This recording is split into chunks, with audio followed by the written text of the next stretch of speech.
welcome back to the She Gallery Show. You are live with us tonight with our guest EA. EA, thank you for being with us. Thanks for having me. Thank you. And you are live with us at the She Gallery Show with Can TV, and you're welcome and encouraged to call us throughout the segment at 312-738-1060. Also remember that you can always look for us at sharinghisenergygallery.net, and you can always email us and call me directly. And you can always contact all of our guests from all of the previous shows on the website. Contact them directly through there. And thank you so much. Okay, so we are here with two guests. We are here with Eddie Alvarado, and that's better known as EA's artist name. And we're also here with EMTE, who's calling us live. We're sitting here with a lot of history. Hi, EMTE, are you on the phone? Yep, I'm on the phone. Hi. Hi, thank you for being with us today. How are you feeling? Good. It's an honor for being on the show. Thank you. Thank you. What's up, E? Hey, what's up, E? Good to see you. Likewise. E and EA. This is what we're dealing with today. So we've all grown up together. We've all known each other for a long time. And these are two artists, local artists from Chicago that are here to share their story. So EA, you were born in Mexico, is that right? Absolutely, yeah. And you've been here since you were 4 years old. You grew up in Little Village? Yep.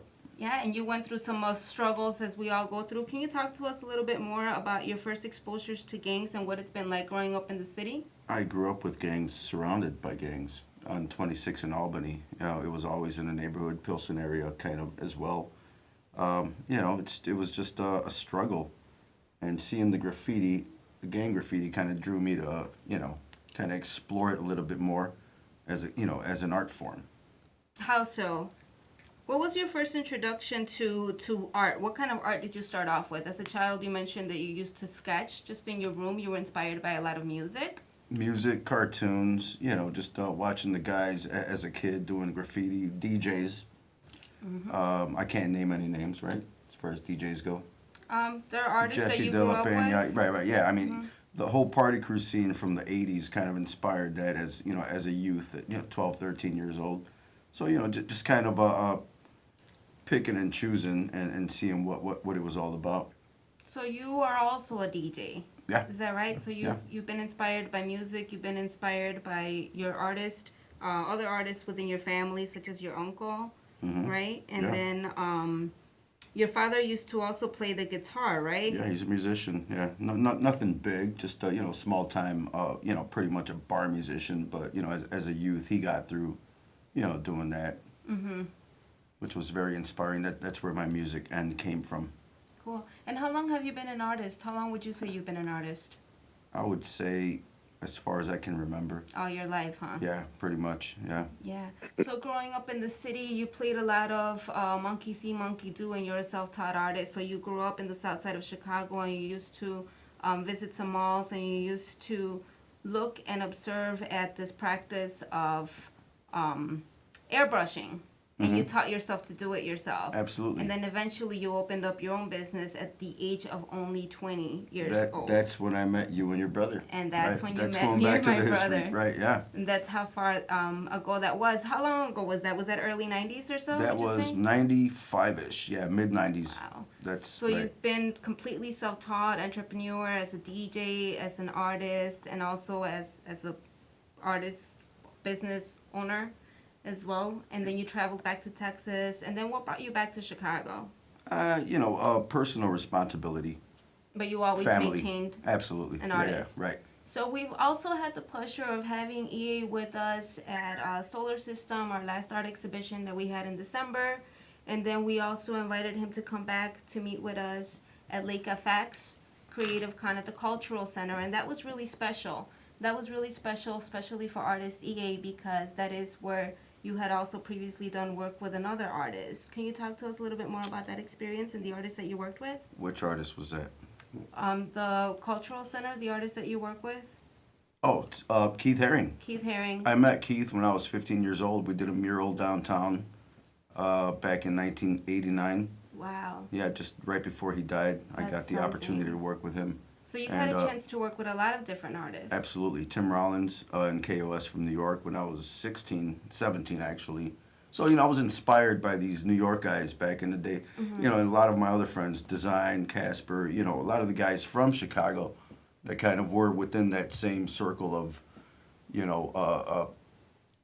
graffiti guys Yeah, around the time. that era, right? Right, exactly. Growing up in the 80s was a big, inspirational wise, it was, that's when hip hop was kind of just dropped, the whole BMX scene, the skateboarding scene, the graffiti scene, the DJ scene in the mid 80s, that kind of shaped us. And I'm sure E on the phone will agree with me because I met him in No, most 1987. Yeah. You want to chime in on that, E? Yeah, we mentioned that the was elements of hip hop, which is what you mentioned, right? The Absolutely. skateboarding. So yeah, if you guys want to talk to us a little bit more about the elements while I pull up a video. Those were minor elements that went parallel with hip hop, and also it was an escape for us kids to do something and bring the community together. We'd all build ramps and whatnot, and break dance and rhyme, DJ. Some friends had more money than others, so they could afford turntables and whatnot. So, but everyone would gather around like a little church, and it deterred us from bigger crimes. We chose the less of the evils, which was, because our parents weren't fans of the music or what we were doing, ruining our clothes and whatnot. But overall fun.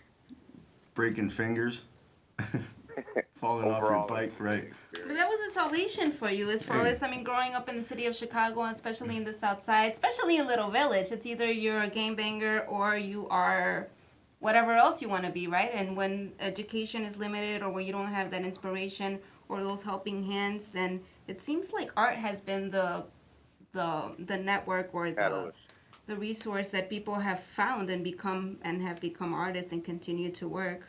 So you've also, aside from being an artist, a DJ artist, a music artist, you've also done some work and working with other artists. You've also done some work on your own, right? You had the chance to exhibit with the Museum of Art, and that piece I really wanted to show it because it's so special. Can you talk to us a little bit about that ofrenda? I did 2 ofrendas with them. The first one was for my cousin. He passed away from cancer when he was 27 years old. And, right, the same year he died, I proposed the project and they accepted it. And I wish we had the image. I know, I'm sorry, they're not pulling off. Right. But yeah, no, I mean, it was a great project. It was heartbreaking. The most hard part about that show was his daughter came to the opening. Wow. And saw it. And what was even harder was at his funeral, I held her hand to go see his body. Wow. And the cancer took him away from us. But he was a big, Cadillac guy. He loved art and, whatnot. So, that kind of took me in a different direction as far as, making art for the people. Yeah.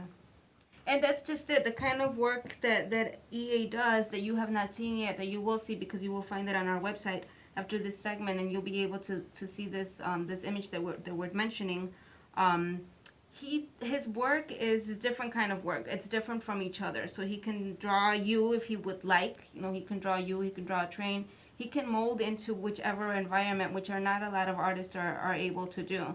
So that makes for one very special. And he always gives back to the community. He always brings back this mention of La Villita, where he grew up, giving back to his roots, such as this ofrenda that we talk about. He had an opportunity to showcase, and he brought in the whole neighborhood. I taught art in South Shore for 8 years. Pictures, like everything from the neighborhood. He teaches that within his work. When we had him as part of Solar System and at Lake FX, he always asked people to come.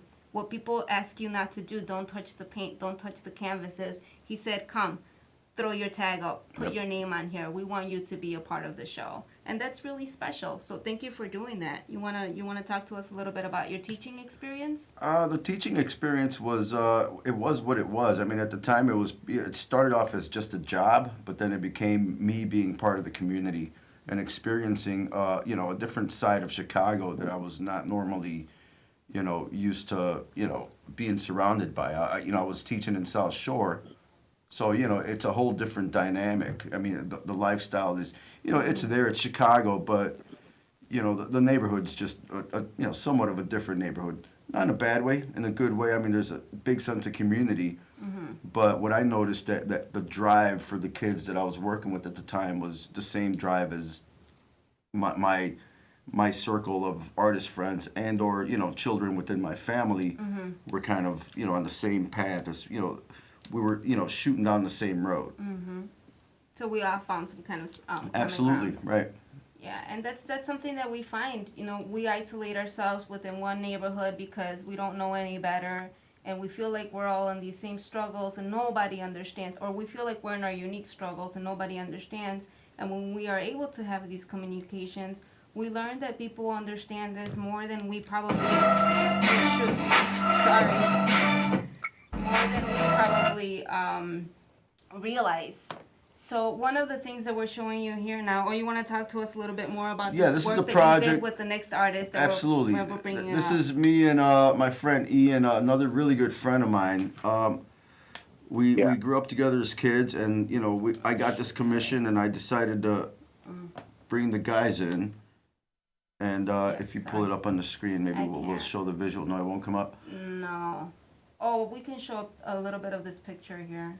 Sure. You can talk more about it. Yeah, yeah. I mean, this was for a huge marketing firm here in Chicago, and it was basically doing a wall representing the city of Chicago and kind of moving forward and the vision that you know we have as Well, it was a great project to be on also.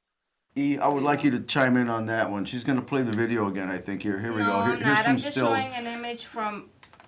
This Oh, is okay. basically, you know, Sorry, I do get to show the video again. We have to be very careful here. my vision for this project was to do an outline of a CTA train and, you know, let the staff and everyone involved within the company there or the organization to kind of, you know, personally put something through there together. So if you're watching the video, it's me laying out the piece, but then in the end, everyone, you know, the receptionist, you know, the maintenance guy. Yeah, I mean, you know, the guy that threw away the trash and or, you know, cleaned the windows participated in this. And it's just a sense of bringing everybody together as a community and just having, you know, being part of this great project. Very fun. Yeah. I got to do it I twice. think, yeah, that it brought everybody together like the art form did back then or when we were practicing it and whatnot. But, you know, everyone became like a little kid again walking by like, what is going on here? So not a lot of people knew that the mural was going on. And when they were walking by, the interactive part of it is what gravitated and it just spread throughout the building because they were having other exhibits going on. So I was honored to be invited to work with you, E, on this one. Oh, hey, man, it was an honor to have you, bro. I mean, you know, what, 30 years later after I met you, I mean, we got to work together again on a project. Right. You know, when you think about it, man, you know, we were dancing at a quinceañera when we were 14 years old, and here we are 30 years later doing a nice piece downtown, man, you know, and just bringing everyone together with what we do. You know, it was great. And that's really great, and that's really what art is about. It's about uniting. So another thing that S.H.E Gallery, the first art exhibition that S.H.E Gallery hosted was Paveway, and Paveway was dedicated to graffiti, paving way to the street art form. And we found that this was really important because we're looking at this, right? This is this big company in the middle of the city that's asked them to come duplicate this image of something that is illegal, right? You're not supposed to paint on trains. But yet marketing companies that have money are able to do this and gain more business out of it. And it just seems a little bit unfair. And then we've seen how this paved way. Can you guys please talk to us a little bit more about this movement and how it's paved way and where you guys fit in? I'll let you go, E. Go for it. Well, I wanted to say at first too, well, in the exhibit when we were painting, remember, or when we were showing, I don't remember, but one of the CEOs came by and was talking to this Laura Desmond and saying, why are we are supporting vandalism? And she's like, hey, I went to the Art School of Design in New York City. All my friends were vandals, but she was, you know, obviously kidding, but she's like, this is a true art form.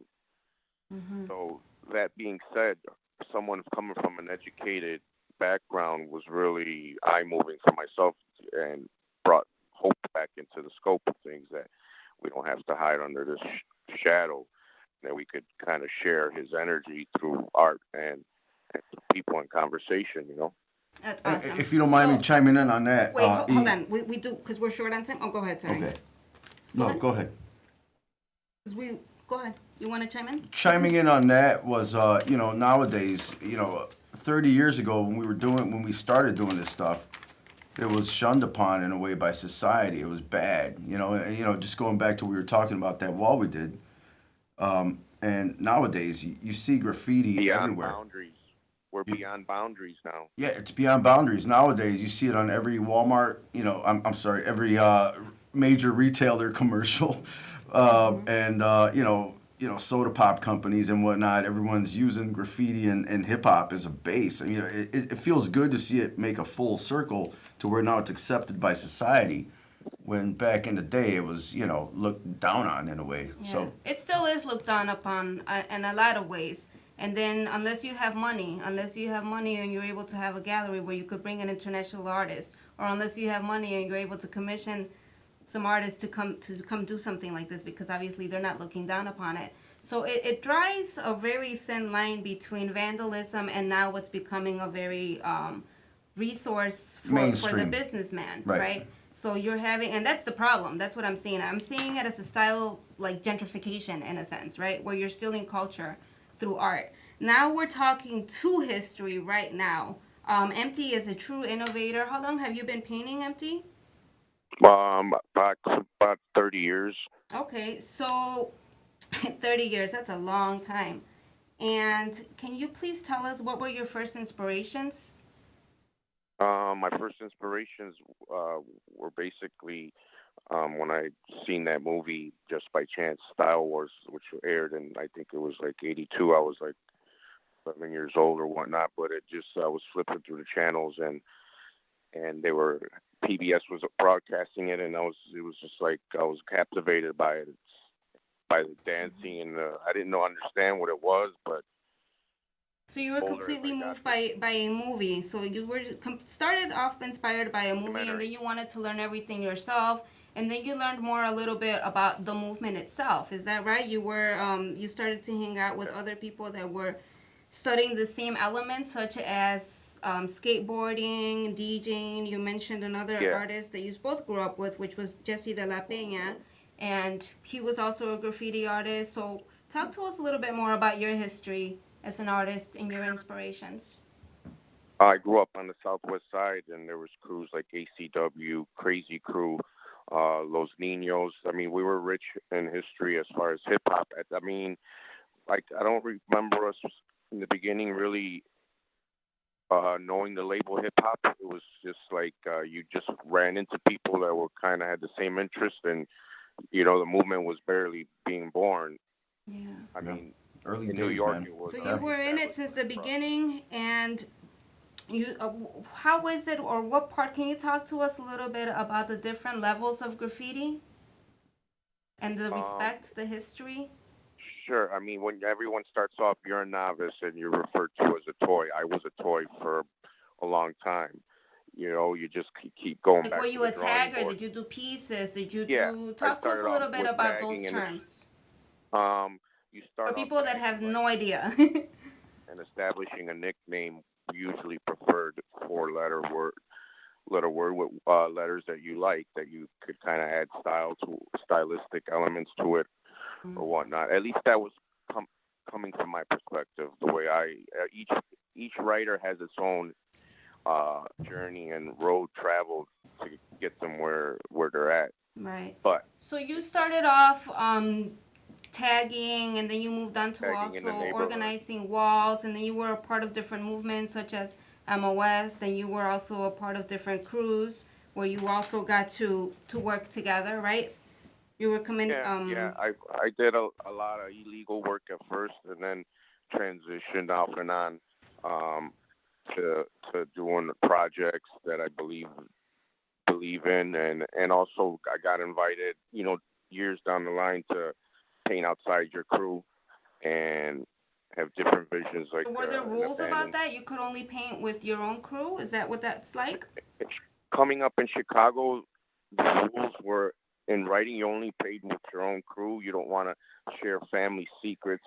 It's very So there's competitive, you know. politics to this. There's always politics to all kinds of street art. So There's what people crews. don't know is how organized graffiti really is. It's very organized. I think for people Yeah. that don't understand it or are outside of these elements, don't understand that it's very organized. There's a lot of rules. And even though they say that it's illegal in the way that some people practice it, it's still very structured. So I really want to give both of you guys round of applause for being such a part of both of these movements, different kinds of movements within the same I elements. appreciate it. So another thing that you have participated in has been art exhibitions as well. Oops, sorry. So Yeah. you've also participated in art exhibitions. You continue to draw. So you bring these things that you used to do to life through painting. This, believe it or not, is an actual painting that EMTE did. It's a painting, it's not a picture. So another thing that EMTE does is he takes really, really great photos, which was a great inspiration from his grandfather. So it's almost like layers and layers of different forms of art. You have your original art, and then you have the taking the photo of the art, and then you have the painting of the art. And it becomes abstract, and it becomes whatever it is that you want to do.